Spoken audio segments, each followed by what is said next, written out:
네, 안녕하세요. 마케팅의 본질 이야기하는 곽팀장입니다. 자, 오늘은 저희 퍼포먼스 대행사 AMPM에서 굉장히 우수한 또 실적을 가지고 계신 주현종 마케터님 모셨고요. 오늘 이야기해볼 주제는 우리가 퍼포먼스 마케팅이 요즘 많이 변하고 있다라는 얘기 많이 하는데 요즘 퍼포먼스 마케팅의 어떤 트렌드 그리고 퍼포먼스 마케터 꿈꾸시는 분들이 어떻게 또 앞으로의 계획을 가지고 갈 수 있는지 이야기 나눠보도록 하겠습니다. 오늘 간단한 소개 한번 부탁드리겠습니다. 저는 그 주마케터 채널을 지금 운영하고 있고 광고 대행사 5년차 퍼포먼스 마케터로 일하고 있는 주현종이라고 합니다. 반갑습니다.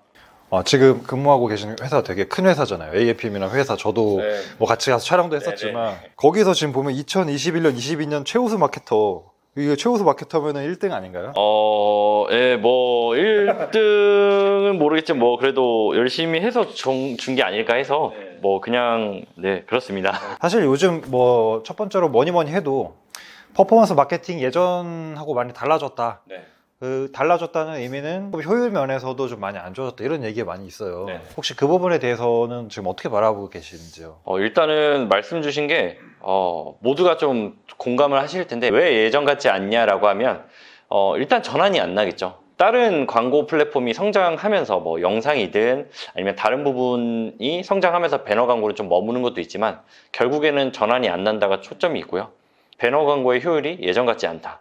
우리가 뭐 예전에 뭐 GDN이 효율이 뭐 좋니 안 좋니 이랬지만 지금은 GDN은 거의 뭐 노출 개념, 카카오 모먼트는 솔직히 뭐 전환 대신 유입이 많아야지 하는 광고다. 약간 이런 식이기 때문에 아마 결국 궁극적인 목표, 우리가 목표로 하는 구매나 전환이 안 나서 좀 그런 마케팅의 흐름을 가지고 있지 않나 싶습니다. 자, 그러면 어쨌든 광고 효율이 전반적으로 안 좋아진 거라고 사실 볼 수도 있을 것 같은데 사실 이런 흐름이 왜 그러면 좀 발생되는 거다라고 혹시 바라보시는지.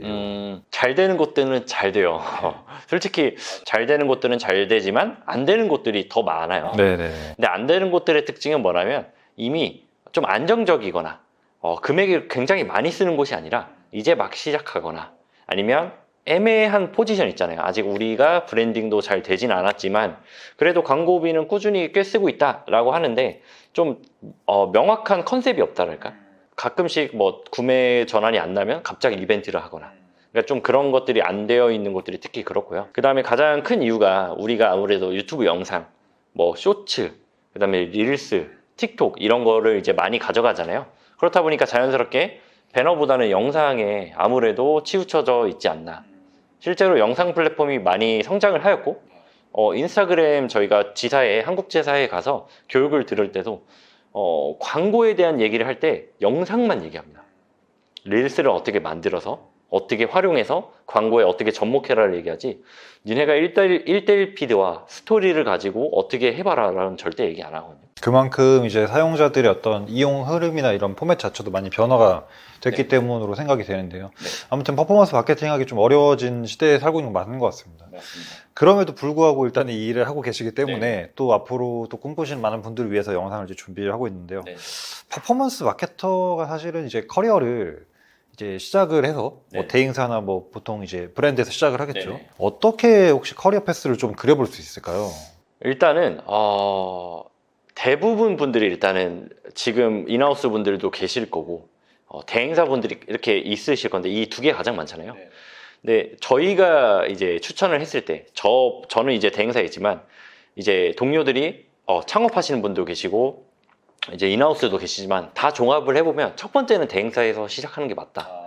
왜 그러면 인하우스에 간 이제 대행사 마케터들도 저한테 계속 물어보거든요. 한계가 있어요.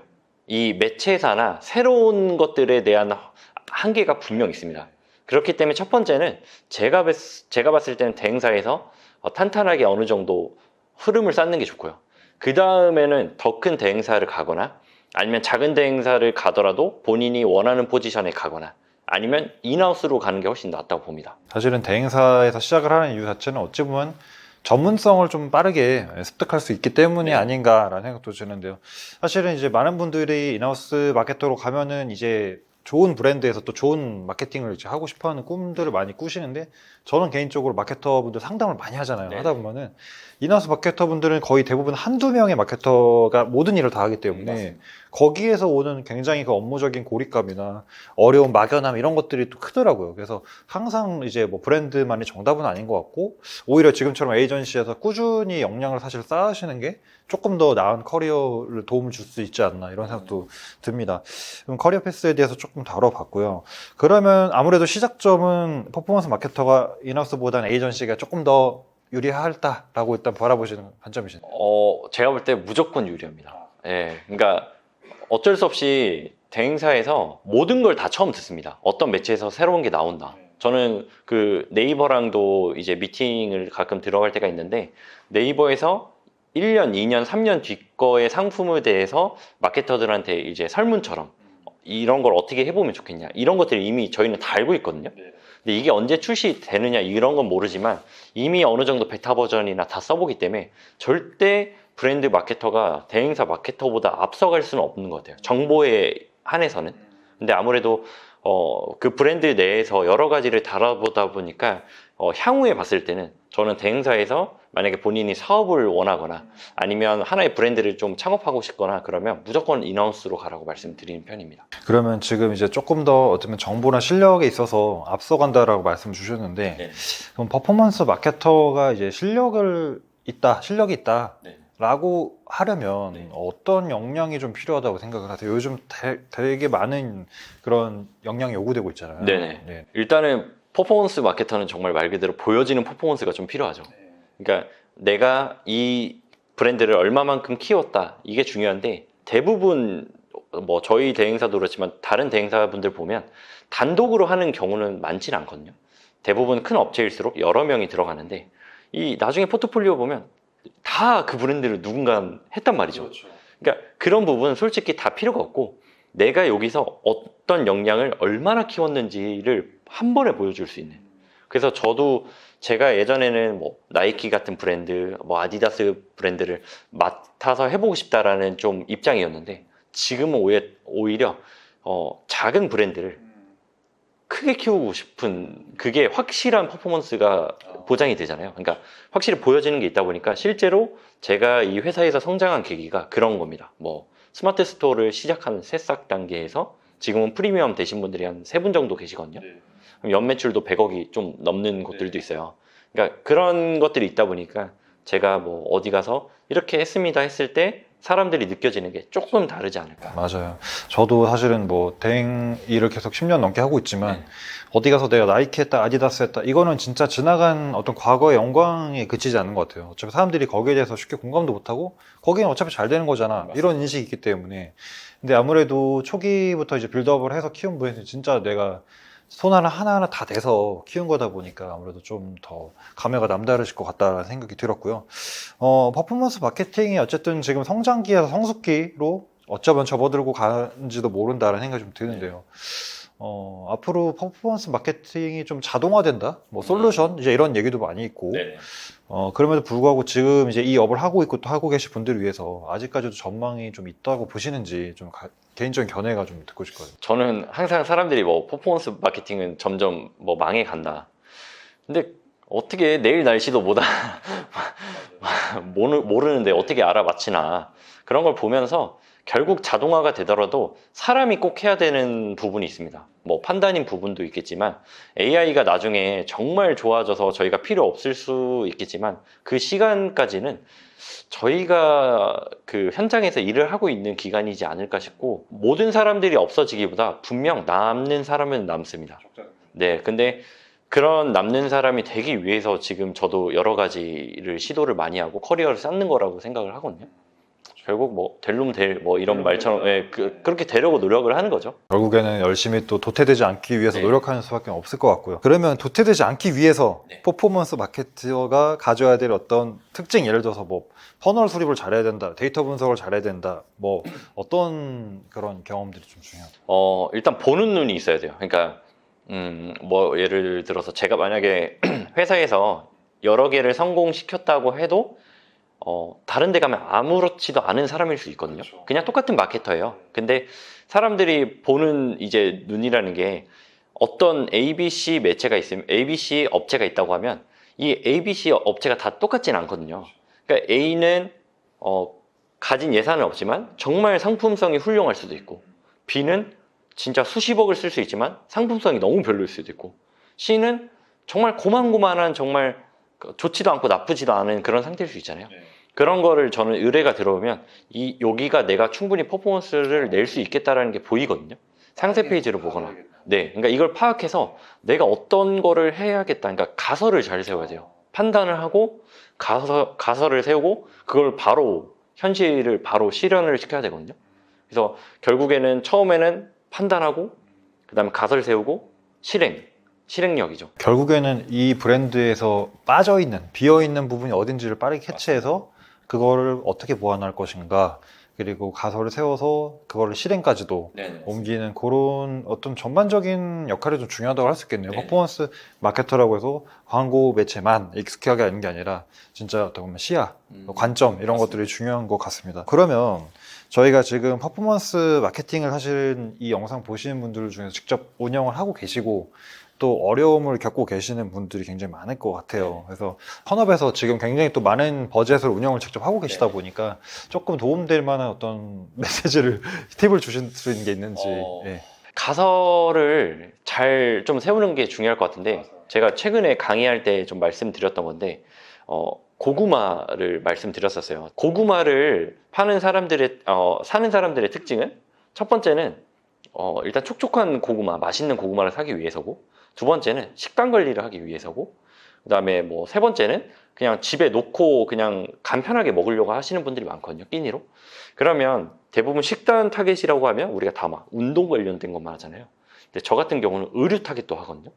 그러니까 운동을 하려는 사람들은 운동복을 살 거잖아요.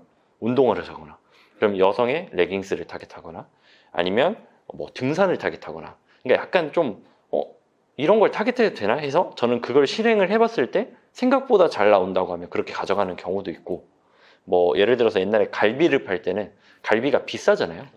그럼 타겟군이 높은 데를 하려고 남성 40대 이상의 자동차랑 부동산을 했었거든요. 전혀 뜬금없잖아요. 갈비인데. 근데 실제로 구매가 잘 나요. 그 이유가 우리가 꼭 그 구매 의도만 얽매여 있으면 안 돼요. 그 사람이 자동차에 관심도 있지만 먹는 것도 관심이 있을 수 있거든요. 그러니까 한정 짓지 말고 여러 테스트를 전 좀 해보고 인사이트를 얻고 어떻게 할지 판단하라고 좀 말씀드리고 싶고, 이게 되려면 최소 기간이 늘어나야 돼요. 테스트 기간. 네, 대부분 분들이 뭐 하루 이틀하고 일주일하고 꺼버리고 이렇거든요. 오픈은 진짜 최후의 수단이라고 저는 말씀드리고 싶습니다. 하긴 요즘에 이제 트렌드 자체도 타겟을 좀 넓게 잡아라. 네. 뭐 논타겟팅, 뭐 요즘 메타도 어드밴티지 이런 것들 전부 다 타겟의 어떤 제한을 가급적 최소한 두는 그런 방향성으로 가는 트렌드하고 좀 맞는 부분인 것 같습니다. 네. 좋은 팁 감사하고요. 아무래도 퍼포먼스라는 일을 또 하고 있다 보니까 뭐 어떻게 해야지 효율이 좋냐, 뭐 여러 가지 자주 듣는 어떤 FAQ가 좀 있으실 것 같아요. 그래서 어떤 이야기 주로 좀 많이 들으세요? 얼마 정도 쓰면 얼마 정도의 결과치를 얻을 수 있을까요? 그렇죠. 얼마 써야 돼요? 이 얘기가 진짜 많아요. 네, 일단은 저는 그쪽의 지갑 사정을 모릅니다. 그렇죠. 네, 첫 번째. 그리고 두 번째는 광고의 보장은 노출 보장밖에 없어요. 그 다음에 그런 부분들이 계속 되다 보면 얼마 써야 전환이 나나요? 전환 왜 안 나나요? 그러니까 뭔가 이런 질문을 가끔 들을 때마다 좀 안타까운 거예요. 맞아요. 그거는 이미 인하우스에서 걸러져야 되는 거예요. 네. 저랑은 저희가 이걸 가지고 이렇게 해봤을 때 이런 퍼포먼스가 나올지, 아니면 어떤 전략으로 더 가면 더 나을지, 뭔가 디테일한 좀 세부적인 게 들어가야 되는데 잘 돼요? 얼마 써야 돼요? 그러니까 이렇게 들어가면 저는 그냥 ABC부터 다시 말해주는 느낌이다 보니까 유사 질문으로 이제 어떤 매체를 해야 효율이 제일 좋나요? 이제 예, 이런 것도 있죠. 예. 예. 그러다 보니까 아니 근데 만약에 그게 보장이 된다면 네네. 당연히 우리가 투자 수익도 보장되면 당연히 다 들어가겠죠. 근데 보장되는 게 사실은 없고, 보장되는 매체나 그런 것들이 있다 하더라도 사실 브랜드마다 다 격차가 심하기 때문에 맞습니다. 결국에는 해봐야지 아는 거고, 해보기 전에 시행착오를 줄이려면 광고에 대한 이제 전략과 전술을 정확하게 이제 짜고 가설 말씀하신 걸 잘 수립을 해야 될 것 같다는 생각이 좀 들었고요. 그러면 지금 퍼포먼스 마케터로 계속 일을 하고 계시고 네. 이직을 하거나 사실 이럴 때 처우라든지 이런 부분이 괜찮을까요? 이런 몸값을 계속 올린 데 있어서 퍼포먼스 마케터가 지금 좀 아직 시장에서 괜찮을지 네. 어떻게 바라보시나요? 일단은 저는 현직에 있으니까 가끔씩 이직 제안을 받기도 하고, 그 다음에 동료들을 이제 좀 얘기를 많이 들어보면 제가 느꼈을 때 퍼포먼스 마케터는 좀 백지수표하고도 비슷한 것 같아요. 브랜드 마케터, 컨텐츠 마케터 있지만 퍼포먼스 마케터는 말 그대로 증명을 하는, 좀 마치 축구 선수로 따지면 공격수와 같은 것 같아요. 이미 한 리그에서 골을 많이 넣고 이 사람을 내가 1,000억 주고 뭐 1,100억 주고 데리고 가겠다, 무조건 데리고 가겠다 하는 것처럼, 그렇게 따지면 퍼포먼스 마케터는 제가 볼 때 제대로만 할 줄 알고 이름을 알리면 앞으로 시장에서는 처우가 되게 좋다고 생각이 됩니다.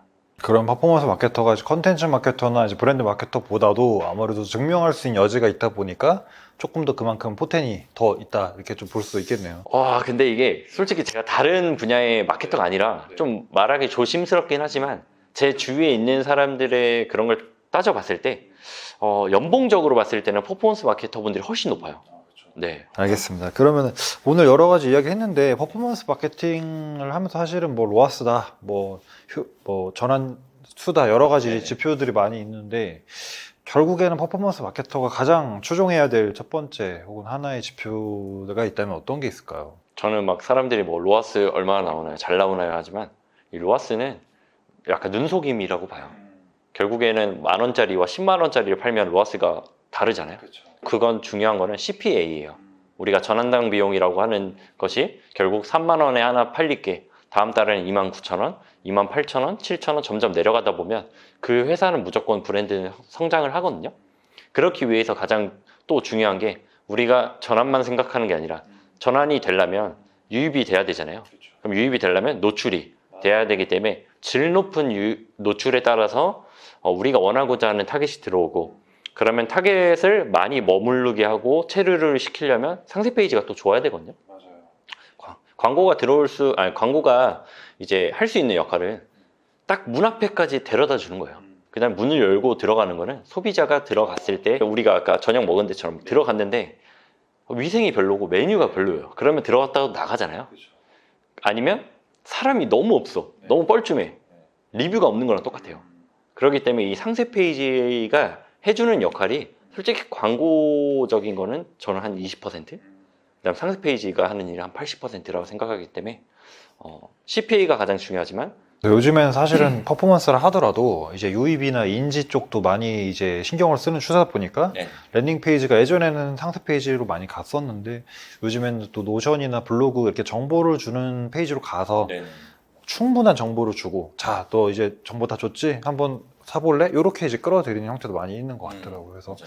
굉장히 다변화된다라는 생각이 다시 한번 들었고요. 그러면은 마지막으로 퍼포먼스 마케팅을 이제 꿈꾸고 계시거나 혹은 지금 막 이제 시작하신 분들을 위해서 용기를 주는 한마디 하고 마치는 걸로 일단은 이게 말이 좀 어려워서 그렇지만 결국 하나의 마케팅이잖아요.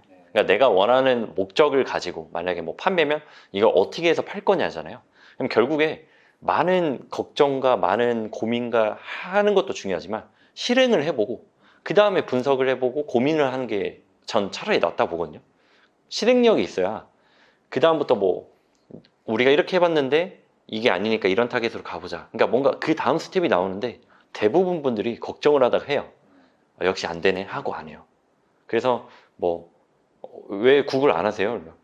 구글 해봤는데 안 돼. 얼마나 해보셨는데요? 일주일 해봤는데 10만 원 써보니까 안 되더라고. 그래서 이게 말씀드리면서 생각해보니까 네. 우리 삶의 이치랑 닮아 있는 맞습니다. 거예요. 나 이거 해봤는데 역시 난 안 돼. 이러고 이제 포기해버리면 영영 못하는 거고. 맞습니다. 하지만 이제 계속해서 이것저것 두드려보고 이제 거기에서 또 실패한 요인을 발굴해서 개선해나고 이렇게 해야지 사실은 성과도 개선이 되는 것 같아요. 제 경험상. 맞아요. 그래서 결론은 일단 빠르게 가설을 세워서 시도해라. 그리고 거기에서 페인을 찾아서 빠르게 분석 개선을 해라. 이렇게 좀 정리를 할 수 있을 것 같습니다. 네. 그래서 오늘 퍼포먼스 마케팅 그리고 퍼포먼스 마케터에 대해서 좋은 말씀 해주셔서 감사하고요. 오늘 이제 AMPM 주현종 마케터님 모시고 이야기 나눠봤습니다. 그 영상 밑에 보시면 저희가 고정 댓글하고 본문 내용에 지금 또 주마케터님 유튜브 채널도 같이 링크 해놨으니까 꼭 구독 부탁드리겠습니다. 네, 그럼 오늘 영상 여기서 마무리하고 저희는 다음 영상으로 돌아오도록 하겠습니다. 여러분 고맙습니다. 감사합니다.